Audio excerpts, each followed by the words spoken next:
It gives me great pleasure to welcome to the University of Adelaide and to this conference our next two speakers from Deakin University. They're both academics at Deakin University, TysonYunkaporta and KellyMenzel. Now, I'm not going to read through their biographies, which are in the programme. You can read them yourself. I am going to tell you that the best book I read last year, not comparing, not textbook or anything, the best book I read last year, the one that made me think the most, was a book called Sand Talk, How Indigenous Thinking Can Save the World. And one of the reviewers on the front cover, somebody called Melissa Lukashenko, has referred to it as an extraordinary invitation into the world of the dreaming. It's one of those books you're not going to read just once. And I'm not going to do a review of it now or anything. I strongly recommend you get a copy of this book, get hold of it through your library, or maybe buy a copy like I did. It's written by Tyson. And there is a major contribution to the book. And lots of words from Kelly. I wanted to read some words that Tyson quoted from Kelly in the book, just a couple of sentences. The boundaries of public discussion need to be widened with information, compassion and honesty. Collectively, we need to break free from the bondage of patriarchy, white privilege and the misogynistic structures that control us. This isn't just desirable, it's necessary if we want to be sustainable. Tyson and Kelly are going to have a chat together, and they're going to welcome us into that chat, and I'd like you to welcome them for me now, please. Thanks.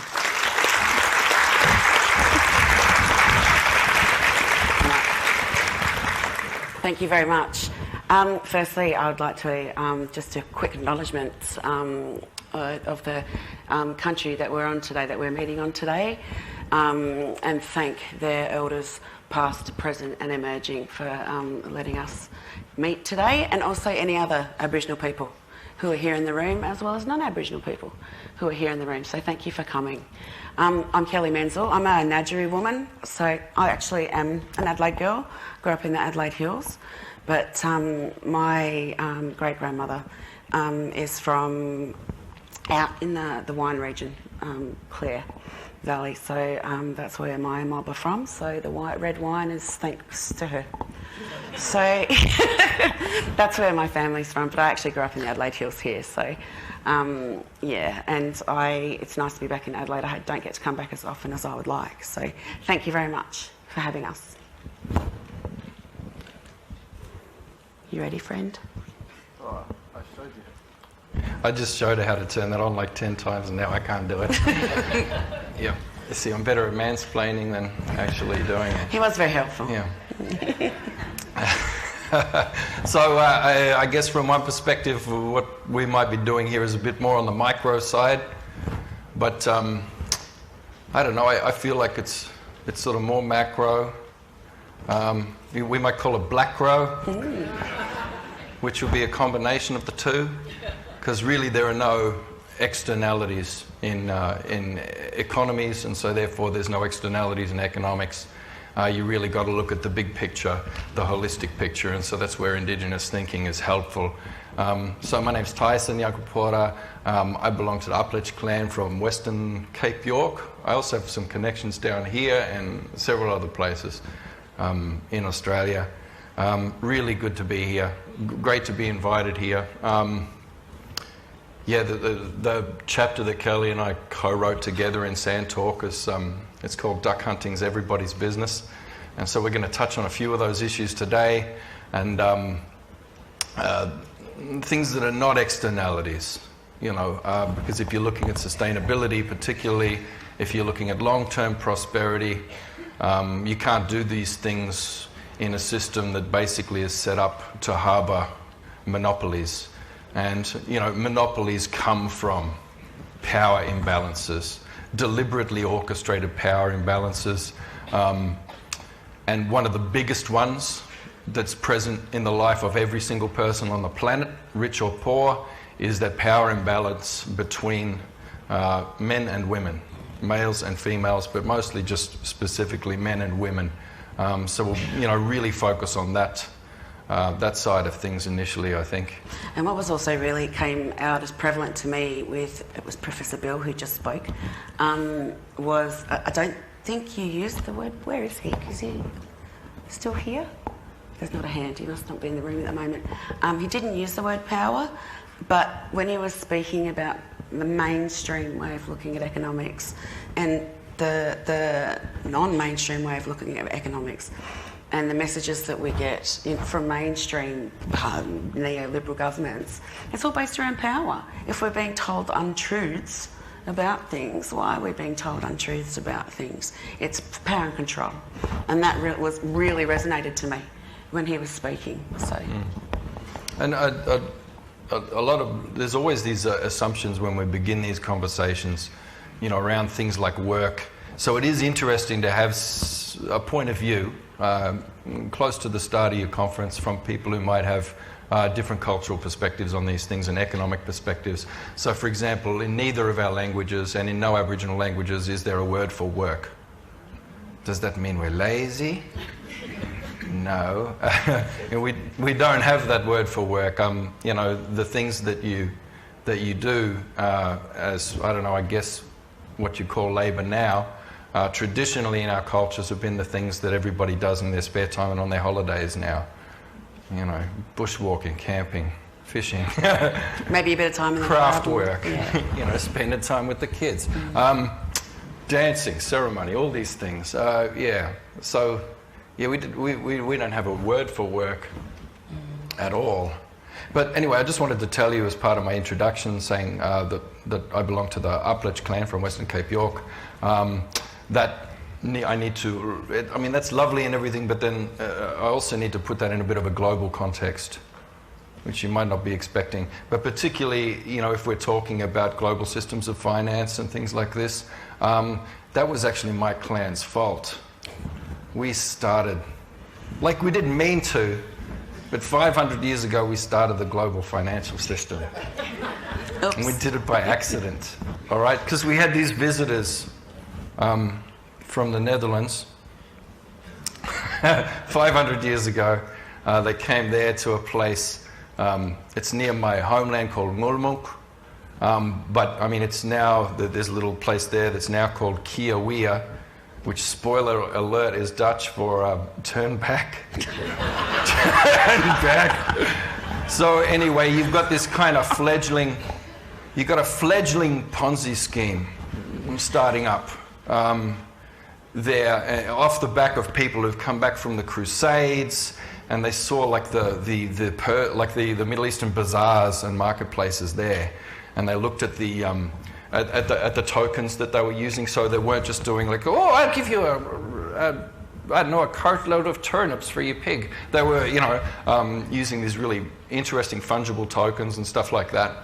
And the people and the merchants and all the stakeholders were controlling their own currency and issuing their own currencies for the market itself. So they got excited, they brought back this system, and unfortunately that meant that the merchant class developed, which quickly was richer than the aristocracy, which the aristocracy did not like. So they came up with pretty much the incipient prototype of the global financial system you see now. But 500 years ago it wasn't quite all in place. There were a couple of pieces missing. So there was basically land-based capital as something that could be foreclosed on and seized if you weren't able to pay your debts.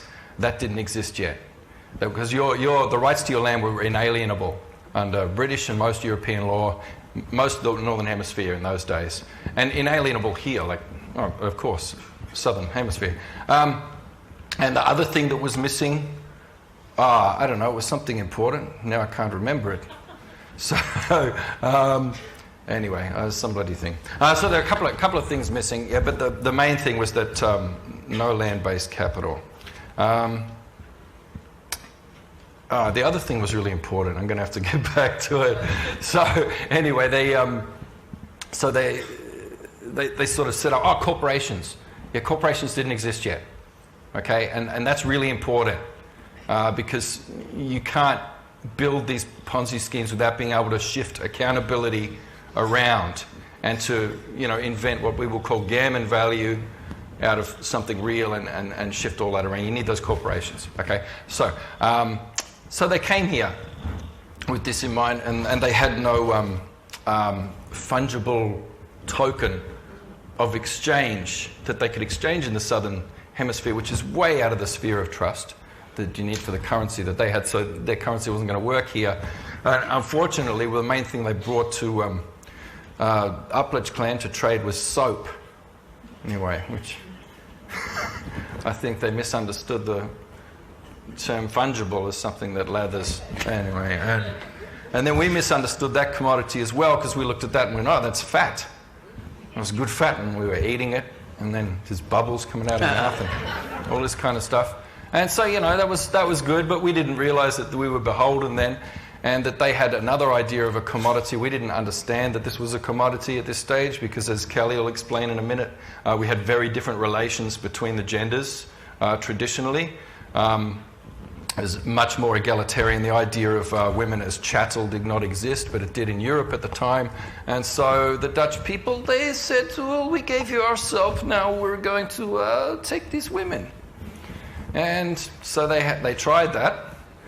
And that didn't go down well. She said, nah. So there were a few cracked heads, and then there were a few sharp words, and then there were a bunch of spears.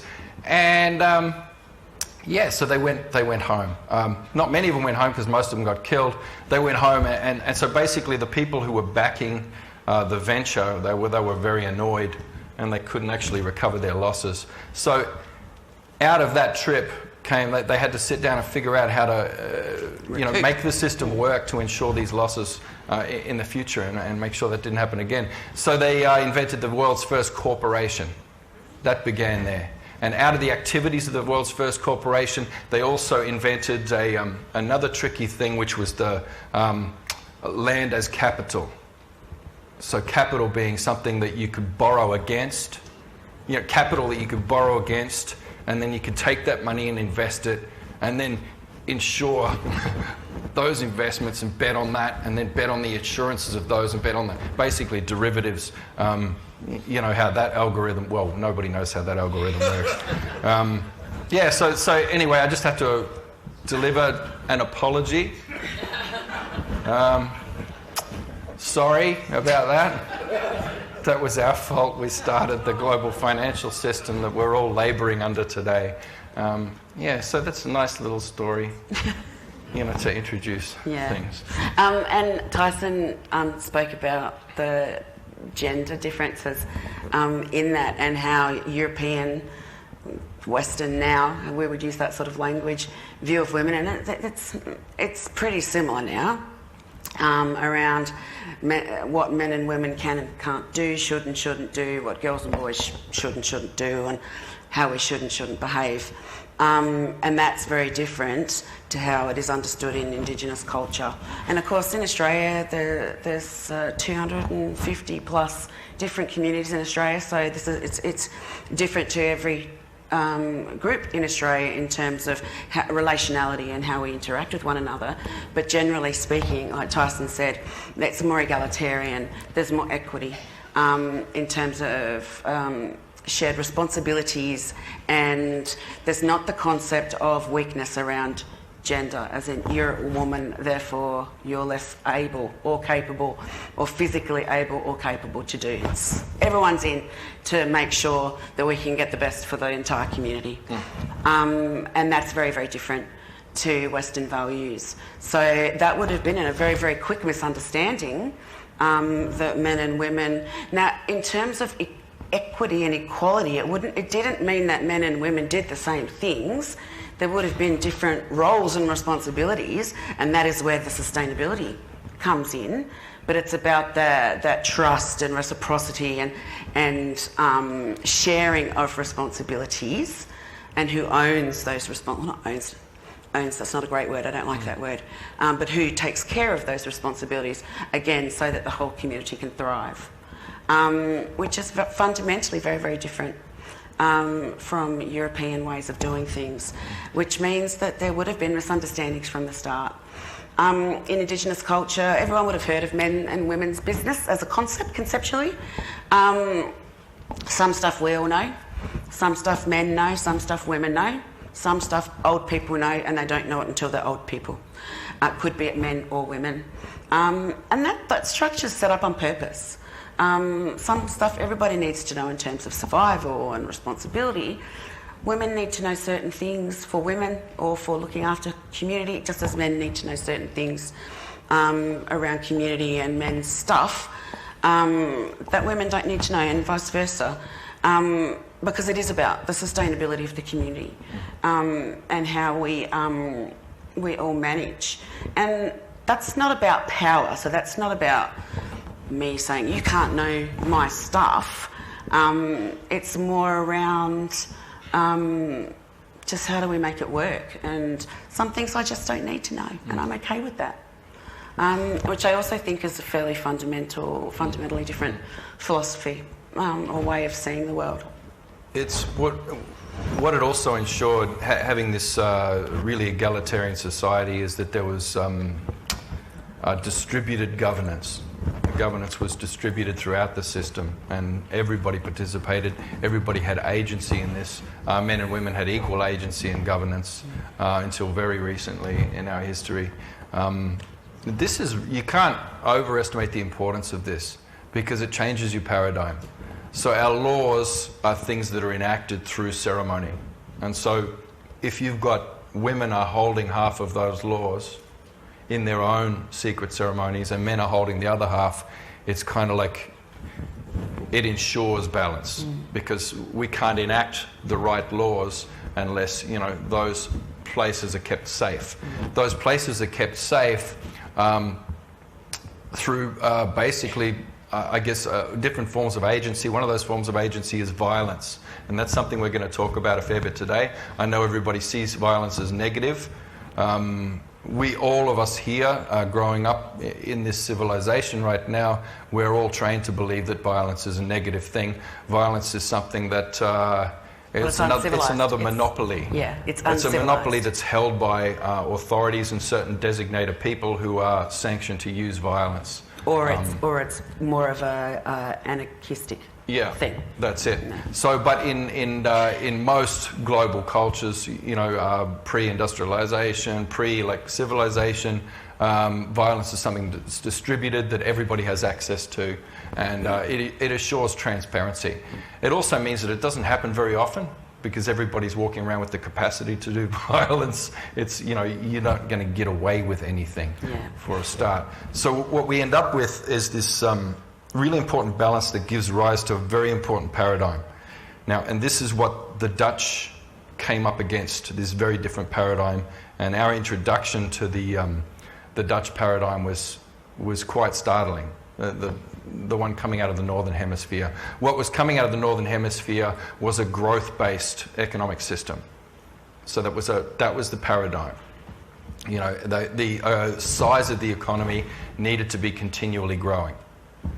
You know, and it needed to do that because of interest, of course. And I guess other people are going to talk about all those mechanisms and what eventually became reserve banking and all that kind of thing. But our economy it's just a slightly different word, and this is something that's controlled through the laws for these are controlled in men's business and women's business through increased ceremonies. Have you ever heard of those referred to? We have increased ceremonies that are basically there to increase in special increased centres and sites in the landscape. It's basically metaphors for how to make a system work and keep the system complex. So. Increase, I guess, is the difference. Okay, if you're going to apply it to this economy, it would be the difference between increasing the velocity of the dollar, and on the one side that would be increase, and then growth-based would be about increasing the amount of dollars that there are. Does that make sense? Yeah. So you don't need to grow the size of the system, you just need to grow the amount of exchanges that are going on and the different pairs and threes and groups and things that are formed, and the different, because there are so many different combinatorials that can happen just in a group of 1,000 things. But that is about relationality and relationship, when the other is about acquisition. And then we bring into that power and control and wanting to, in terms of making the pile bigger, wider, deeper, taller, all of those sort of things. Whereas the sustainable one is not about those things. It's about increasing, like you said, the complexity of that.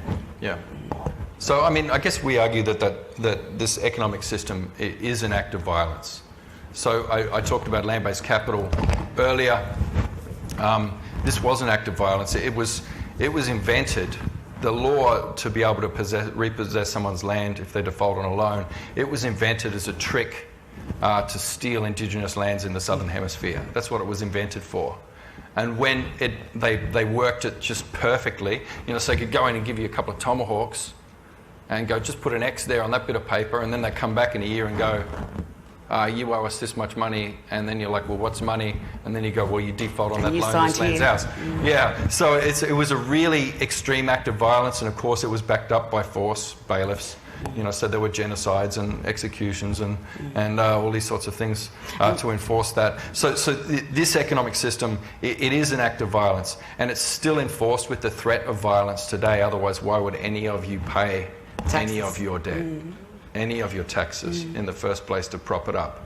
It's that constant threat of violence. And violence. It is an act of violence. And it doesn't always. What we're talking about is the Indigenous way of having that violence, that agency distributed throughout the system, because it actually detonates any kind of violence in a lot safer ways, which we'll get into when we start talking about our research. And also that the violence in the current system too is aimed at people individually.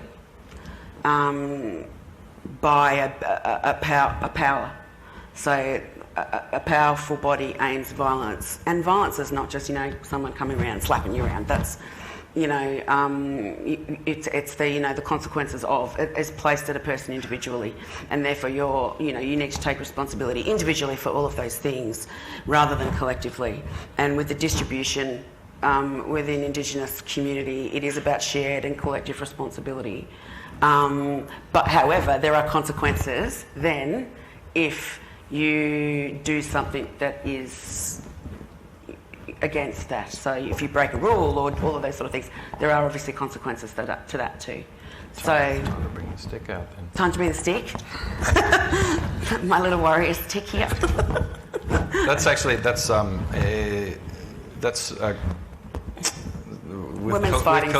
We've collected our quantitative data on there for a project we're working on. So all of the, this project is about violence that's stemmed from the writing that we did in Tyson's book. And so all of the data that we have collected has been marked on, which you won't be able to see from here, but this has been marked on the stick. So this is all of our numbers here. We chose that stick for a reason too. It carries a really strong message. So it's a women's fighting stick. It's made out of gidgee, which is an acacia wood, which is apparently, you told me, this one of the strongest woods in the world. And I've been carrying it around all day, feeling really powerful, and nobody has messed with me. So I'm quite liking carrying this stick around with me. You probably haven't heard of a woman's fighting stick before. You would have heard of this under another name. And it would have been called a digging stick. So we're all in Indigenous cultures sort of sticks for various reasons. A boomerang is a stick. Clubs can be sticks. Women's fighting sticks, though, however, are the only implement that have been domesticated. I dig with it. I mean, it can be used for digging for sure. I mean, it's multi-purpose tool. It's like a Swiss Army knife but Australian. It's it can do lots of things. But this is the only implement that's been domesticated to be called a digging stick. A boomerang is not called a men's digging stick. Although we traditionally have used boomerangs for digging. So, but that's not called a men's digging stick. They're multi-purpose, and that is that that coming from a different way of seeing things. So, and it would be silly to think that men and women didn't engage in in violence in certain situations as well. Like, why not use half of the population that happens to be there if you've got a conflict between, you know, one group and another, or those sort of things? So of course the entire community engaged. So would have children. So yeah, it's a very, very different way of seeing things. So a few years back, I don't know if you remember, there was a big media outrage about remote Indigenous communities, the fight videos on YouTube, and it was women. These women are fighting. This Massive is disgusting. Proportion of videos are It really women. did not fit the narrative of, you know, Indigenous women as victims, you know, in remote communities. People are watching these YouTube videos of women like boxing, you know, really competently and with agency and with, you know, to resolve an issue, but in a controlled way. So not like, you know, a video of blokes out on the lash on a Friday night in an uncontrolled way, in a really, really controlled way, with other people engaged in that, watching, you know, commenting, those kind of things. And that really shocked the non-Indigenous community. it really did. Yeah. But I was involved in a research project about that. I think mostly the idea was to condemn the violence. But after we actually looked at the data objectively, we could see that this was highly rule-governed, ritualised violence where there was, we couldn't find any instances where there was real physical harm being done. And we found emerging all these really strong rules that the crowds who were watching the fights were enforcing. So it was the entire community, elders, men, women, children, boys, girls, everybody were reinforcing the rules of this highly ritualised combat. And they were very strong rules, and they were always moving towards some kind of resolution, and they were really highly transparent.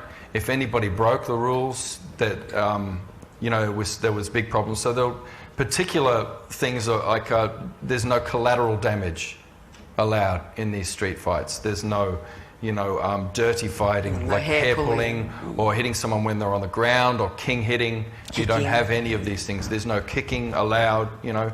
The crowd will stop the fight immediately. So a lot of this outraged sort of violence, you know, like an outraged response to this.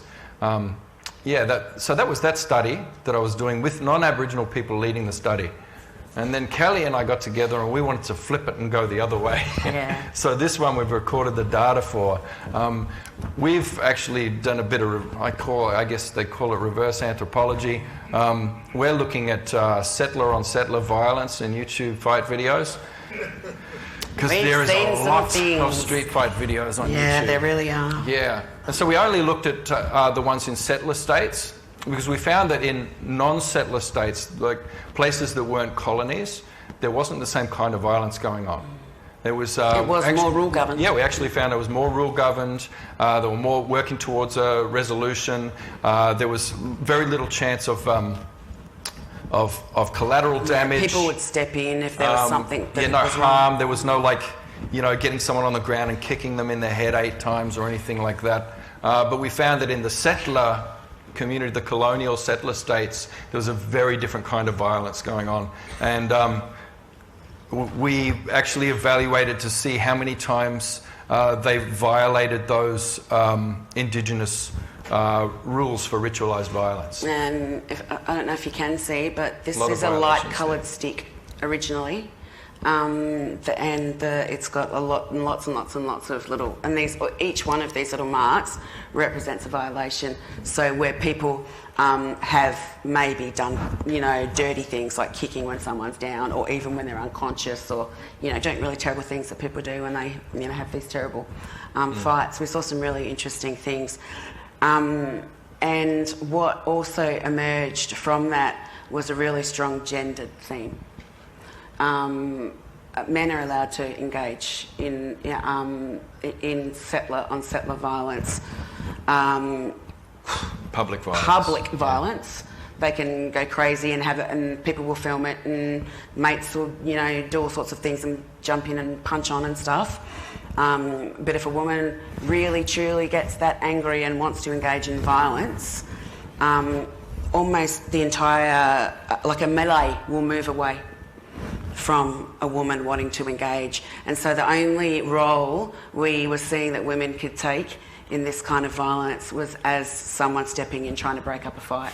And we've seen women walk in to fights in the tiniest little skirts and high heels, big massive bloke, tiny little woman, walk right into the middle of the fight almost without fear of being touched to try and separate a fight, and guys punching around her with not touching her. Yep. The chivalry was Unreal. universal.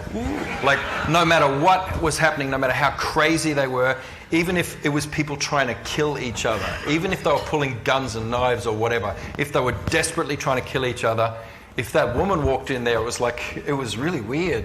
There was this bubble around her. But there was also, and you think that's great because she's protected. It's but benevolent sexism. Because she had no agency also. Any woman who tried to actually join in the combat, men who were trying to kill each other would stop fighting immediately and join forces together to stop that woman from participating in the violence. And if two women... There were a few strategies they used for that. And if two women... We saw one situation where two women engaged, and these women, obviously, I don't know if they'd done kickboxing or something, they were obviously equipped physically.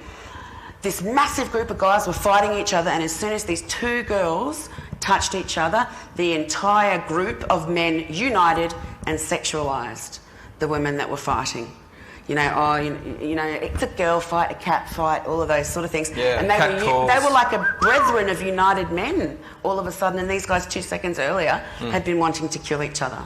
That wasn't a one-off thing either. No. We saw that again and again, and we only saw this in the settler states. In other places that were either post-colonial or had never been settled, that they had their own sovereignty, these things didn't happen. So if you look at fight videos from Brazil, you'll see that the same as indigenous communities, half of them are actually women fighting. You know, but if you look from New Zealand, Canada, and that's European, the US, New Zealand. Taiwan was another settler state we looked at. Israel. We looked at quite a few. If you look at all those places, they all have the same brand of violence, which is very interesting, and it's violence based on a monopoly of violence, Which then ties back into this initial discussion we had in Tyson's book around sustainability and that power and control and dominance and all of those sort of things. And it's not saying violence resolves issues or any of those sort of things, but it can. But it's around then who is allowed to engage in things, whom is allowed to do certain things, and that then translates into all sorts of things in community, and that is a way of groups controlling each other. Power is violence. It is. You know,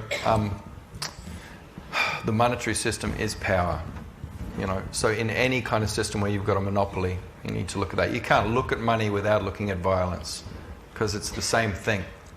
You know, in fact, they talk about currencies being a fungible token of trust. I would say it's a fungible token of violence. It's a fungible threat token. That's the way I would see money from my point of view. But I guess that's the quantitative data from the study that we're working on. So that's our number story. It was really nice to hear today's story being used.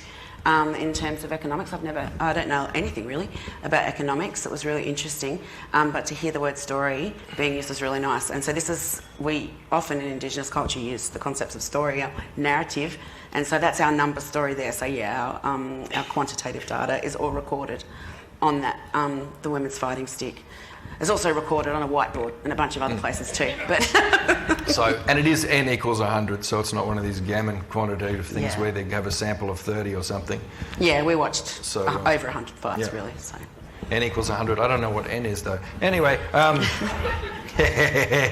but this is our qualitative data, and I didn't want to put this on any of our native wood, because there's swastikas and penises and stuff like that. It's got some really amazing images. So we did our stuff non-verbally, not non-verbally, but we didn't do it. We didn't record our data as print-based because we wanted to preserve the orality of our thinking and of our thoughts, so we used symbols. So we used this, we called the methodology picture story, and that's how we tracked all the qualitative stuff. And that's where the gender relations emerged from. Yeah. So I didn't want to put all those offensive things on any of our native woods, so I used English walnut to make this, you know, Indigenous / Viking club.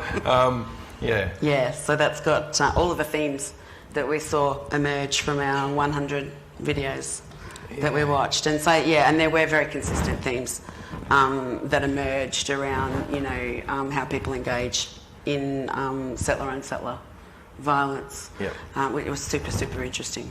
And it was not...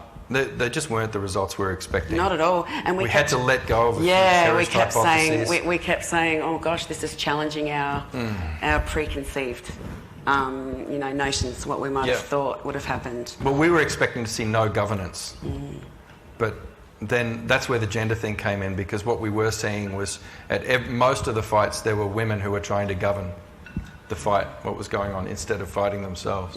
Yeah. Because that was the only role that they could take. Yeah. So you could see they really wanted to... Yeah, we saw some really angry women who really wanted to punch someone. Yeah. No, not allowed to. They wanted to join in, but instead they had to be, don't touch him! Don't touch him! There was a lot of that. Yeah. So, yeah. It was very interesting. But yeah, it's so... thinking about rules-based and governed violence, and again, it's not about uncontrolled. It's absolutely the opposite of that. That is about, you know, coming to a resolution. All of the stuff that we did here, there was no resolution. It was violence for the sake of violence, almost. And so, therefore, how can that be sustainable? You can't have sustainable prosperity. Upshot is when monopolies are in place, when power imbalances exist, and they're always violent. You cannot have sustainable prosperity. These are things you need to sort out, and it's all part of the one holistic picture. Just because your discipline might be economics, it doesn't mean you can call that an externality and ignore it. You know, it's all part of the same system. This is an economic system that has been created to perpetuate these imbalances. And it's been created to make slaves out of half the world's population. It's been, you know, created to steal lands and you know, basically destroy the entire world that we're on. That's what this monetary system's been created to do. This financial system particularly, which is different from the monetary system. And like was discussed earlier, it's primarily based on lies. Yeah. So you can't separate these things in black row economics from each other. They're part of each other. I quite like that term. We just made it up when we were sitting up there before. We're like, what do we do in micro or macro? I think probably black row. So, yeah. I think that's about it, actually. Yeah, that's probably it, unless there's questions. Are we out of time, though?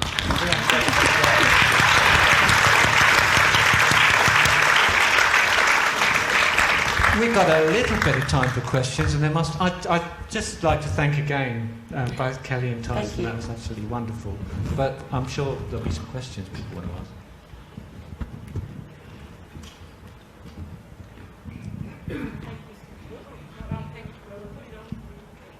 Thank you so much. It's definitely not what I expected from an economics conference. And I can feel my white privilege and my internalised misogyny just going nuts at the concept of grasping physical violence as something. So I've really got to look more into it. But what I wanted to ask does sort of tie back in with what Bill was talking about earlier.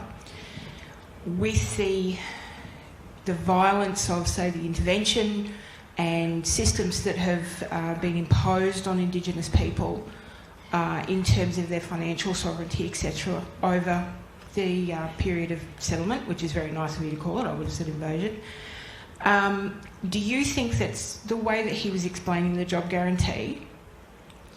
If there was funds there to pay for people for Indigenous people to fulfil their roles, you know, there's been so much talk about fire stick. practices and that kind of thing. Do you see that there's a place in the job guarantee? They have it. They have it? They've been trialling it for years. Yep. Yeah, it's called CDP. Yeah, but we've got some really... That's really negative. But I know. Yeah. But here's the thing. This is the most important thing that every single one of you need to know. It's not just a case of getting social justice for us. Yeah. It's a case of everything that they have done to us, they are going to do to you. Yeah. And you just have to look at history. So foreclosing on land to pay debts, they did that to us first, and everybody was happy for that to happen. And then it went across to you. Yeah. Okay, welfare and now reform. We've got the NG card. Welfare reform, basics cards. Yeah. When they tried to get direct instruction into mainstream schools, all these sorts of things, everything they do to us is we're just the lab rats. They trial things on Indigenous people and then they get it across to you. When they suspend the Racial Discrimination Act to make sure a bridge gets to be put across, or build the Hindmarsh Bridge, when they suspend the Racial Discrimination Act to do the intervention, all these sorts of things, they're just running that past you to see if you'll accept it. Will you accept it if we just suspend laws for a while when we want to take away your human rights? Oh, they do accept it. All right, we've got a precedent for that now, and the time's coming really shortly, especially with the depletion of resources and the massive scarcities that are coming for you as this Greenland's on fire. From Greenland to Tasmania, everything's burning. All right, there are things coming for you. And there are precedents in law. Everything's been set up. It's been done before. It's all been set up and it's all been trialled on us. Everything that has happened to us, a lot of it is happened to you now as well, and a lot more is coming as well. So, if you want to look out for us, that's good, but you'll be looking out for everybody. That would be my message. Yeah. So the job guarantee thing, they've been trialling that for years in Indigenous communities too. I work for the dole scheme, basically. Yeah. And my question that kept coming up in my head when that was being discussed, when you mentioned prior to 1971 and 100% employment, I kept thinking, I know there's a little percentage in there that, like 2% or whatever, and I kept thinking, well, that must have just been all of my family. Yeah, I just thought, because I don't think that would have ever in the history, the 250-year history of Australia, ever applied to the Indigenous community. It's never had 100% employment. And so therefore, I kept thinking, what are those jobs? And then overlay of culture on that, like whom gets those jobs? And then, even that concept of hiring from the bottom, who's bottom, and how do you, where do they come from, and what do you do, and how do you redistribute those resources, because you could be talking about people from remote communities and all of that sort of stuff, and it made my head hurt, because I just kept thinking, how does that apply to my Aboriginal community? As you can see, I'm pretty fair-skinned. I have European heritage too. But I think about my Aboriginal community, and I just keep thinking, we're just going to get screwed again. Doesn't apply to us.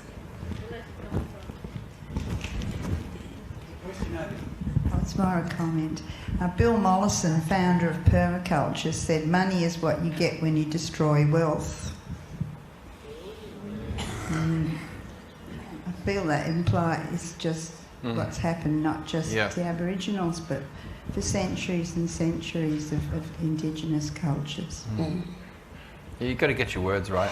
Yeah, and the concept of resources, and what that might mean to the Indigenous community versus other communities of cultural resources and cultural knowledge and those kind of things, and the wealth of that. Wealth, money, price, value. Basically, you're not going to be able to create a sustainable economy until you reimagine what value means, what value is. And for that, it's worth looking from a few different cultural perspectives, because we've had 500,000 years of human organisation collectively in this room, all of our ancestors. And, most of those were women too, I might add. Just genetically speaking, most of your ancestors were women, because until very recently until the industrial era pretty much, or until the Vikings maybe, I'm not sure, pretty much not very many men got to mate, because women were very selective. you know. It's true. You read the genetic studies on it. There's not very many of your ancestors are males. You know, there was a very small percentage of men who had the babies. Gained the privilege of mating. So you're not looking at an anarchistic society. There are a lot of really sophisticated, you know, governance and economic systems in your collective past, in our collective past as human beings, before these ridiculous, complicated, clunky models were put in place. It's probably worth revisiting some of them. Probably worth talking to a few people around the place who are trying things differently. Yeah. Okay. I can understand your head spinning with the concept of a job guarantee, but I would... like, obviously a hunter-gatherer community belongs to history, and when we're talking about everybody being above poverty level, the job guarantee, how the job guarantee interacts with that idea that everybody, we've all got to be living above poverty level, participating, then you've got to look beyond you're teaching us about all that we can learn from the indigenous culture, but I wouldn't want you to cut out that we're all moving forward into a new world where Aboriginal people will be walking on Mars and all this sort of thing. Oh, absolutely. So, yeah. It's not about, I think, don't misunderstand in terms of when we're talking about the Indigenous stuff, that we're talking about stuff that is relegated to the past, and it's not, it's living, it's developing. I and Tyson particularly, we both work in areas where we're developing new theories and models and concepts and knowledge every day in an academic sense, and it's also happening in community too. And the content is new. Yeah. And the way it presents is new. Yeah. You know, the materials are new, but that's it. I mean, the patterns are the same. Yeah. When things work, They work. There've been things that have been done before. Yeah, but the pattern of it. But it also isn't it's about excluding things just because they might be from a European perspective, or they might be from. If something's good, it's good. It doesn't matter where it came from. So. Well, thanks very much. Those were great questions. Yeah. And well, don't wait. You don't need my permission to clap.